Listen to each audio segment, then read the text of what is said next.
Let's ask the question. Who is your Mount Rushmore for Batman comic artists?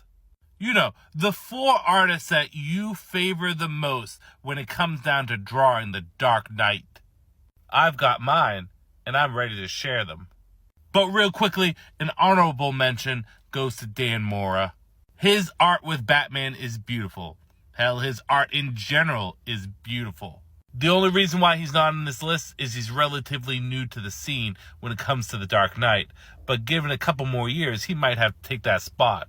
Till then, I need to put him in the honorable mention. But starting things off is not only my favorite Batman artist, but my favorite comic book artist of all time, and that's Jim Lee. For me, no one quite embodies Batman quite like Jim Lee's art.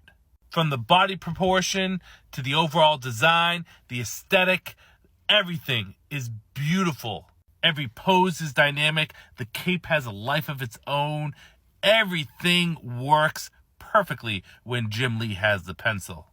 For me, Jim Lee's Batman is the perfect Batman. Coming at number 2 is Jason Fabok. The way that Jason draws Batman is almost a mix of Jim Lee's and the Dark Knight Returns Batman. Big, muscular, and looks like he's going to tear you apart. I love the way he draws the cowl. I love how he does the body proportions. I love, similar to Jim Lee, that cape has a mind of his own. Every single picture he does has atmosphere, has tone, has emotion behind it. And as you can see, his fight scenes, the action he does is top-notch. Next on the list is, of course, Neal Adams. Neal Adams' Batman defined a generation of comic book readers. While not as muscular or bulky as Jason and Jim's Batman, this Batman is a lot more sleeker, sexier, and represented the time. It felt almost like an international Batman, like a James Bond, with the way he drew him. Very creature of the night, but also fit and athletic. And there's no doubt that Neal Adams' art defined what it would mean to draw the Bat.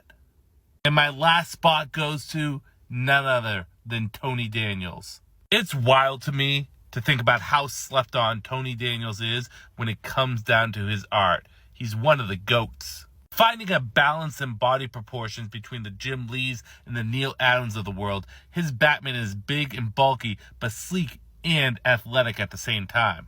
And more so than many others, the life that he gives to Batman's cape, the atmosphere he gives to Batman in his poses are just more so than the previous 3.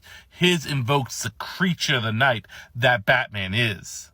So that right there, that's my Mount Rushmore for Batman comic artists. But I have to know yours. Comment, stitch, duet.